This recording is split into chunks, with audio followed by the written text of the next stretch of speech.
అనగనగా స్టూడియోకి స్వాగతం అండి.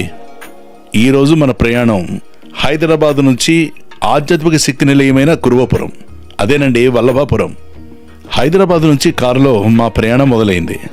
చక్కని రోడ్లు, పొలాలు, గ్రామాలు దాటుతుంటే అబ్బా మనసంతా చాలా హాయిగా ఉంది. ఎప్పుడూ లేనంత ప్రశాంతత కూడా ఉంది. ఈ కురువాపురం తెలంగాణ కర్ణాటక సరిహద్దుల్లో కృష్ణానది మధ్యలో ఉన్న ఒక ద్వీపం. ఇక్కడికి రావాలంటే తెప్ప లేదా చిన్న పడవ ద్వారా దాటాలి.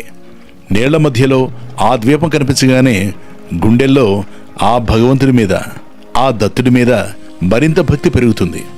అదే కురువపురం. కురుగడ్డ లేదా కురుంగడ్డ అని కూడా అంటారు. ఈ స్థలం చాలా పవిత్రమైంది. ఎందుకు అంత పవిత్రమంటే శ్రీపాద శ్రీవల్లభ స్వామివారు సాక్షాత్తు దత్తాత్రేయ స్వామి సంపూర్ణాంశంగా ఇక్కడ 14 సంవత్సరాలున్నారు. స్వామివారు తమ 16వ ఏట నుంచి 30 సంవత్సరం వరకు అంటే 14 సంవత్సరాలు ఇక్కడే తపస్సు చేసి అనేక అద్భుత లీలలు చూపారట. ఈ ద్వీపం తాబేలాకారంలో ఉండడంతో అంటే కూర్మావతారం కురువపురం అనే పేరొచ్చిందని భక్తుల నమ్మకం. మరొక కథనం ప్రకారం ఇక్కడ కురు మహారాజుకు జ్ఞానోపదేశం చేయడంతో ఆ పేరొచ్చిందని చెబుతారు. ఇక్కడ చూడాల్సిన ముఖ్య దర్శనీయ స్థలాలు చాలా ఉన్నాయి. శ్రీపాద శ్రీవల్లభ పాదుగా దర్శనం. స్వామివారు పాదుక రూపంలో భక్తులకు దర్శనమిస్తారు.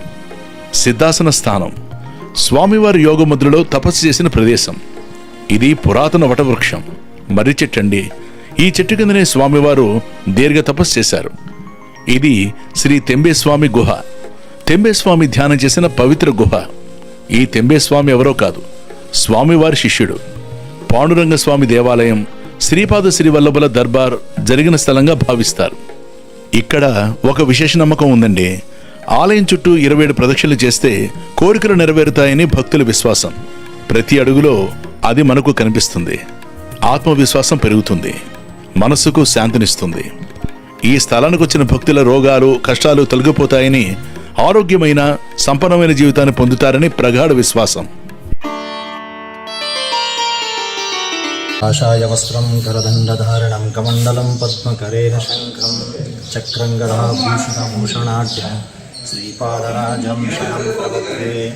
అత్రిపుత్రో మహాతేజో దత్తాత్రేయో మహాముని తస్య స్మరణమాత్రేణ సర్వపాపై ప్రముచ్యతే. అవధూతచింతన శ్రీ గురుదేవ దత్తాత్రేయ స్వామి గారి అవతారం తర్వాత గురుచైత్ర ప్రమాణం మళ్ళీ దత్తాత్రేయ స్వామి గారు 2వ అవతారం. తొలితం శ్రీపాద శ్రీవల్లభుడు, తర్వాత నరసింహ సరస్వతి. శ్రీపాద శ్రీవల్లభ స్వామి గారు జన్మించిన, అవతారం చేసిన క్షేత్రము తూర్పు గోదావరి జిల్లాలో పీఠాపురం గ్రామంలో. ఆ క్షేత్రంలో స్వామివారు అవతరించి ధ్యానము, అనుష్ఠానము, సాధన కోసం స్వామివారు తీర్థక్షేత్ర బయలుదేరినారు. శ్రీశైలము, గోకర్ణము, ఆ క్షేత్రంలో ఆ చోటులో ఏకాంతాలు, అనుష్ఠానంలో దొరకదు. తరువాత ఈ కృష్ణా ప్రాంతాలు వెతుకుంటూ బయలుదేరినప్పుడు స్వామివారు ఎప్పుడు ఈ ప్రదేశంకి వస్తారు. ఈ క్షేత్రం ఏకాంతము, ఒక రమణీయ క్షేత్రం, సాధనకి యోగ్యమని స్వామివారు ఇక్కడే ఉండేశారు. 14 సంవత్సరం ఈ క్షేత్రంలో ఉండి ధ్యానం, అనుష్ఠానం చేసిన ఒక తపోభూమి ఇది. దత్తాత్రేయ సంప్రదాయంలో యాది క్షేత్రంలో స్వామివారి సమాధి లేదు, అంటే పాదాల స్వరూపము లేకుంటే పీఠ స్వరూపము. ఈ క్షేత్ర కురువపురం అనేది స్వామివారికి కూర్చున్న చోటు ఒక పీఠ స్వరూపం.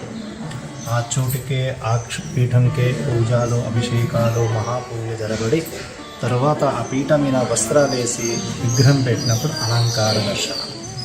ఒకరోజు త్రిమూర్తి స్వరూపంలో, ఒకరోజు శ్రీపాద శ్రీవల్లభ స్వరూపంలో, ఒకరోజు నరసింహ సరస్వతి స్వరూపంలో స్వామివారి అలంకారం జరగబడింది. 800 సంవత్సర పురాతనలో స్వామివారు అవతరించినారు. 14 సంవత్సరం ఈ క్షేత్రం ఉంది. ఈ క్షేత్రము కర్ణాటక రాజ్యంలో రాయచూరు జిల్లాలో 30 కిలోమీటర్ల అంతరంలో కృష్ణా రివర్లో, అంటే నది మధ్య ద్వీపం రూపంలో ఉన్నది. ఈ క్షేత్రం రావాలంటే చుట్టూ నీరు, యా దిక్కు నుంచో వస్తే కూడా మీరు బోట్లో రావాలి, బోటులే వెళ్ళాలి.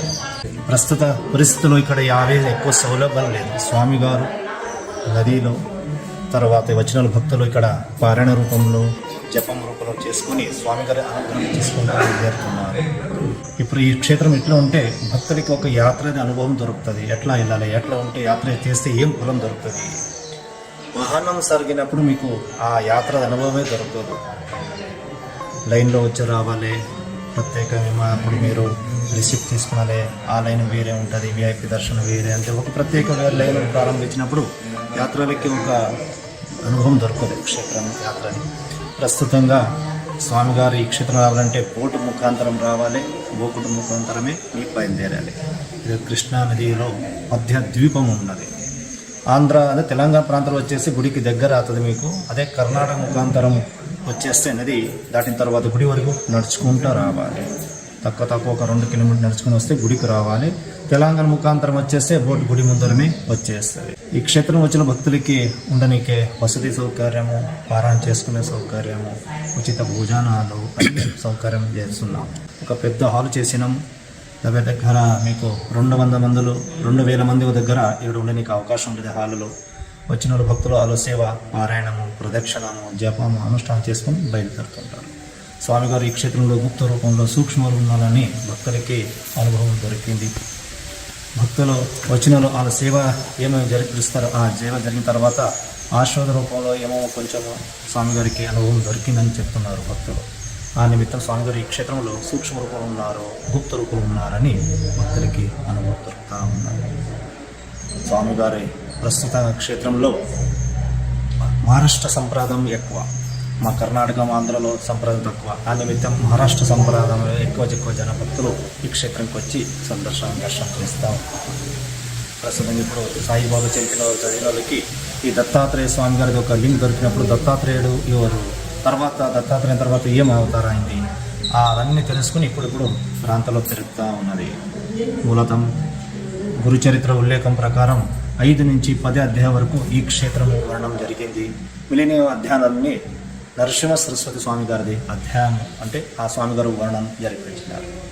స్వామిగారు జీవితావతమే 30 సంవత్సరము, 16 సంవత్సరాల దగ్గర పీఠాపురం ఉంది. అక్కడి నుంచి బయలుదేరి మిగిలిన 16-18 సంవత్సరం ఈ కురుపులోకి వచ్చి ఇక్కడే అనుష్ఠానం చేసుకుని స్వామిగారు ఇక్కడ కృష్ణా నదిలో అంతర్ధానము.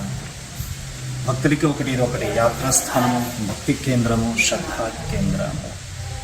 అవధూత చింతన శ్రీ గురుదేవ దత్త. జై గురుదత్త. ఈ పేరు మంజునాథ్ భట్ పూజ. మంజునాథ్ భట్ పూజ. మాది 4వ తరం. ఇక్కడ వంశ పరంపరలో స్వామిగారి సేవలు జరిపిస్తాను. అర్చకురాలు శ్రీపాద శ్రీ వల్లభులు సాక్షాత్తు దత్తాత్రేయ స్వామిగా మనందరికీ తెలుసు. శ్రీ గురు చరిత్ర, ఇతర పవిత్ర గ్రంథాల ప్రకారం కురువపురం సందర్శించిన భక్తులు అన్ని సమస్యల నుంచి విముక్తి పొంది ఆరోగ్యం, సంపన్న జీవితాన్ని గడుపుతారు. ఇక్కడ స్వామివారు జలసమాధి కృష్ణానదిలో అంతర్ధానమయ్యారని కూడా చెబుతారు. తిరిగి అనేక సంవత్సరాల తర్వాత నది నుండి అనఘాదేవి సమేతుడై బయటకొచ్చారట. స్వామివారు యోగముద్రలో కూర్చున్న ప్రదేశంలో ప్రస్తుతం గుడుంది. ఇది శ్రీపాద శ్రీ వల్లభులు తమ దర్బార్ నిర్వహించిన ప్రదేశం. ఈ క్షేత్రాన్ని చేరుకోవాలంటే కృష్ణానదిని తెప్ప లేదా పుట్టి అంటే చిన్న పడవ ద్వారా దాటవలసి ఉంటుంది. తెలంగాణలోని మక్తల్ లేదా కర్ణాటకలోని రాయచూరు మీదుగా ఇక్కడికి చేరుకోవచ్చు. ఇలాంటి పవిత్రమైన కురువపురం యాత్రలో మేము అనుభవించిన ఆధ్యాత్మిక శాంతిని మీతో పంచుకున్నందుకు చాలా చాలా ఆనందంగా ఉంది. మీరు ఈ వీడియోని ఇష్టపడినట్లయితే లైక్ చేయండి, షేర్ చేయండి. అనగనగా స్టూడియోస్ ఛానల్ని సబ్స్క్రైబ్ చేసుకోండి.